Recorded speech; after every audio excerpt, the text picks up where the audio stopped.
여러분, 경제 성장률이 급락했다. 그래서 스태그플레이션 공포가 터진다. 이 스태그플레이션 공포라는 것은요, 저성장 고물가를 말하거든요. 성장은 더디고 물가는 높고 그래서 국민들의 삶은 어려워지고 이게 스태그플레이션 공포입니다. 그런데 여러분, 일단 이 지표를 먼저 한번 보시죠. 1분기 미국 경제 성장률입니다. 1.1% 성장했습니다. 시장이 진짜 깜짝 놀랐습니다. 왜냐하면 시장의 예측치는요, 아무리 낮아도 1.9%였고요.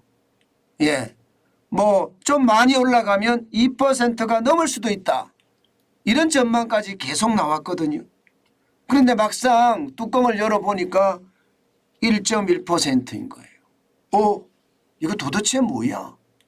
아니 1분기라고 하면 1월, 2월, 3월인데 뭐 1월 달에도 고용수치가 괴물수치라고 이야기할 정도로 나왔고 실업률은 뭐 바닥을 치고 있잖아요. 완전 고용을 달성하고 있거든요. 3.5%니까. 아니 그런데 성장률은 1.1%에 그쳤다고 하니 시장이 놀랄 수밖에요. 시장이 진짜 깜짝 놀랐습니다. 여러분 이거 한번 보세요. 지난 4분기만 하더라도 안 좋다 했는데도 2.6% 성장했습니다. 3분기는 2.9% 성장했고요. 그래서 올해 1분기도 이 성장의 어떤 기조를 이어갈 거라고 예상을 했습니다. 그런데 성장률 발표가 되고 나니까 이거 완전히 다르거든요. 마치 말입니다. 2022년 작년이죠. 1분기, 2분기가 마이너스 1.6%, 마이너스 0.6% 성장을 하면서 기술적인 침체에 도달했다. 이런 평가가 나오기도 했었거든요. 지금이 바로 그 기술적인 침체가 다시 오는 것은 아닌가 이렇게 지금 평가를 하고 있는 겁니다. 게다가 말입니다. 팬데믹 이전에 10년간 평균 성장률이 2.2%입니다.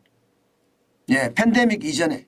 그런데 지금 올해 1분기 성장률은 1.1%니까 이제 스태그플레이션의 어떤 대명사인 저성장에 진입한 것은 아닌가 이렇게 시장은 무서워하고 있는 겁니다. 뭐 당연히 저는 무서워할 수 있을 거라고 생각을 합니다. 왜냐하면 작년 4분기 안 좋다 했는데도 2.6%가 성장을 했는데 올 1분기는 뭐 좋다 이렇게 나왔었거든요. 그런데도 1.1%의 성장을 했으니까 시장의 불안감은 굉장히 커질 수밖에 없죠. 그런데도 불구하고 말입니다. 물가는 떨어진다 하지만 5%예요. 목표 물가치가 2%거든 2%. 2%에는 아직까지 멀었습니다. 2.5배나 많습니다. 뭐 작년 7월에 9.1%보다는 5%의 소비자 물가 많이 떨어졌다고 이야기할 수 있습니다. 그렇지만 물가가 고공행진하고 있는 건 사실이거든요. 성장률은 떨어지고 있는 것도 사실이고요. 저성장 고물가라는 어떤 최악의 시나리오, 스태그플레이션 공포가 덮쳤다 이렇게도 이야기하는 겁니다. 그런데 진짜 심각한 것은요. 물가가 더 올라갈 수 있다는 그런 암울한 전망도 나오고 있습니다. 왜냐 하면 말입니다. 이 5%에서 스톱하는 것이 아니라 이게 내려가는 게 아니고 거꾸로 올라간다는 이야기가 있다는 뜻이에요. 무슨 얘기냐? 여러분 이거 한번 보세요. 그는 소비자 물가가 지금 올라가고 있습니다. 실질적인 소비자 물가보다 더 높습니다. 이 그는 소비자 물가라는 게 계절적인 요소가 강한 농산물 빼고요. 그 다음에 일시적인 요소가 강한 유가 뺍니다. 그리고 나머지를 가지고 물가를 조사했는데 이 물가가 말입니다. 지금 보시다시피 5.6%입니다. 소비자 물가는 5%인데 그는 소비자 물가는 5.6%예요. 다시 말해서 말입니다. 원재료 가격이 폭등을 하고 인건비가 굉장히 많이 오르고 물류 비용이 많이 오르면서 사실 가공식품 또 가공제품에 대한 그런 가격들이 많이 올라간다는 뜻이잖아요. 이게 안 떨어지고 오히려 지금 보면 2월에 5.5%였는데 3월에 5.6%예요. 올라가고 있는 모양새예요. 그러니까 시장에서는 야 이제 1970년대 내지는 1980년대식의 스태그플레이션의 공포가 터진 것은 아닌가 이렇게까지 시장은 예상합니다. 그러니 시장의 위험은 엄청나게 크겠죠. 당연히 커질 수밖에 없다고 봅니다. 예. 그러다 보니까 지금 연준이 어떻게 할 것인가 여기에 대한 고민이 지금 시장 전체의 어떤 분위기로 빠지고 들고 있습니다. 무슨 얘기냐. 성장률은 떨어지고 물가는 지금 올라가는 모양새는 보이지만 어쨌든 계속해서 떨어지는 모양새니까 이게 금리를 올릴 거냐 기준금리를 올릴 거냐 말 거냐 하는 이야기입니다. 지금 현재 미국의 기준금리는 5%잖아요. 이 5%에서 5월 2일 3일 이제 FOMC 그러니까 연방공개시장위원회가 열리면서 과연 여기에서 어떤 결정이 날 것인가 여기에 모든 관심이 쏠려 있습니다. 일단 말입니다. 시카고 패드워치는요. 무조건 오른다. 0.25%는 무조건 올린다. 지금 현재는 그렇게 나오고 있습니다. 왜냐하면 동결시킬 확률은 15.9%고요. 0.25% 올릴 확률은 84.1%가 나오니까 뭐 올릴 거라는 게 대체적인 시각이죠. 대체적인 시각. 그러나 시장은요. 아니야 안 올릴 수도 있어. 이런 분위기가 굉장히 확산되고 있는 겁니다. 중요한 것은요. 지금 경기 침체의 어떤 공포가 덮쳤다.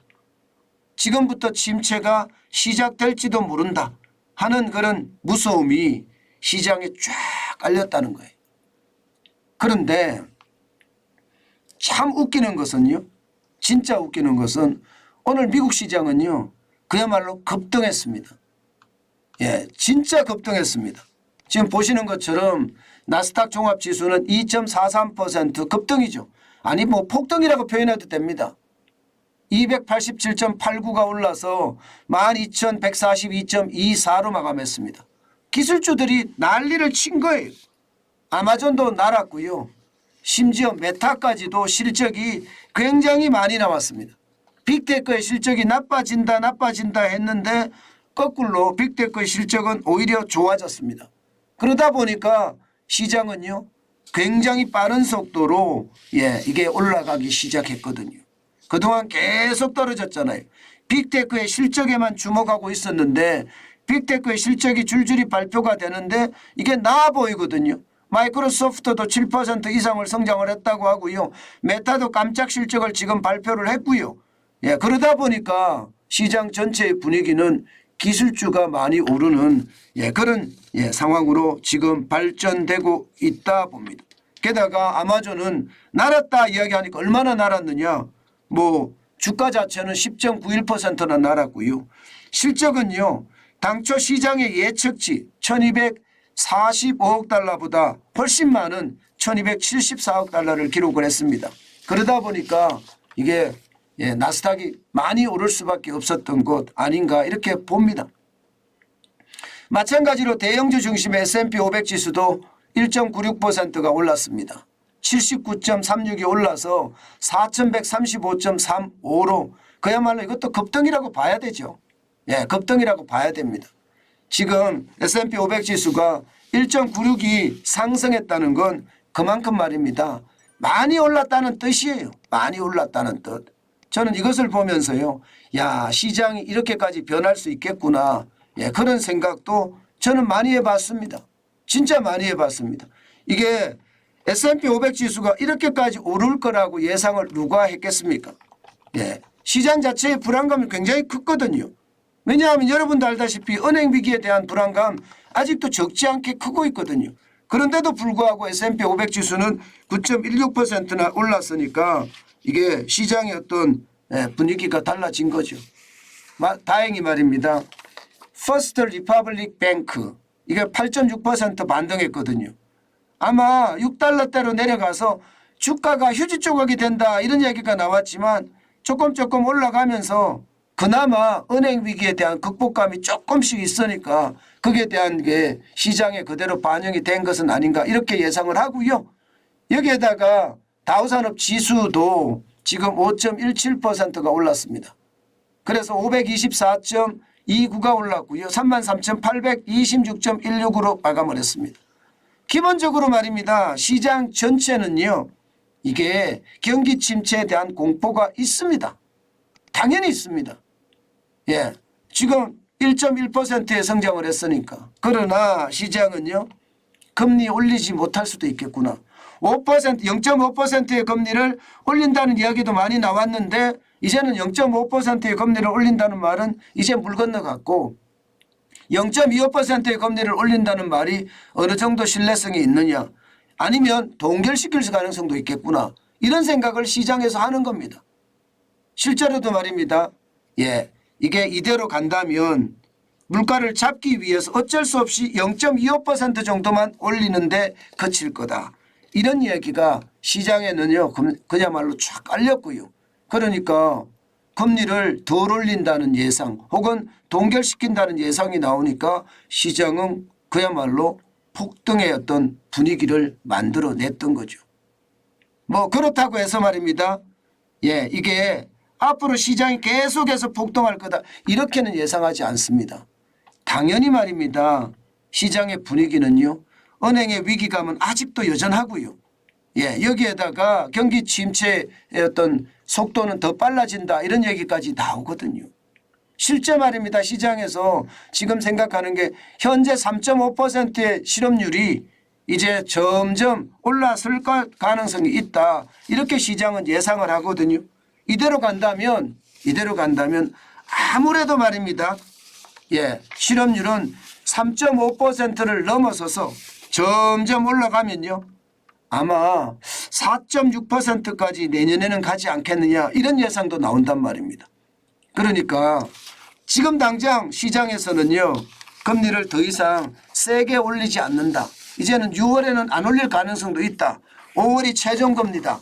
이런 이야기가 시장에 확 퍼지니까 주가는 많이 올랐습니다만은 침체의 공포는 더 커진다.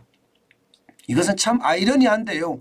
경기는 침체한다고 하는데 금리를 안 올린다고 하니까 금리를 안 올리든가 덜 올린다고 하니까 시장이 폭등하는 것 참 아이러니하죠. 요즘 시장이 그렇습니다. 요즘 시장 자체가 도대체 잘 읽을 수가 없다고 이야기할 정도로 힘듭니다. 아마 우리 시장도 마찬가지일 겁니다. 이 변동폭 자체가 왔다 갔다 오늘도 아마 변동폭이 저는 클 거라고 생각을 하는데 제일 중요한 것은요. 실적이 어떻게 되느냐 이거 굉장히 중요합니다. 게다가 미국의 성장률이 지금 급락했다는 것은 우리 시장에 미칠 영향도 커진다. 저는 이렇게 생각합니다. 예, 그렇기 때문에 제가 늘 말씀드렸던 L자형의 침체는 이게 어쩔 수 없는 상황이 되지 않겠느냐. 저는 그렇게 생각합니다.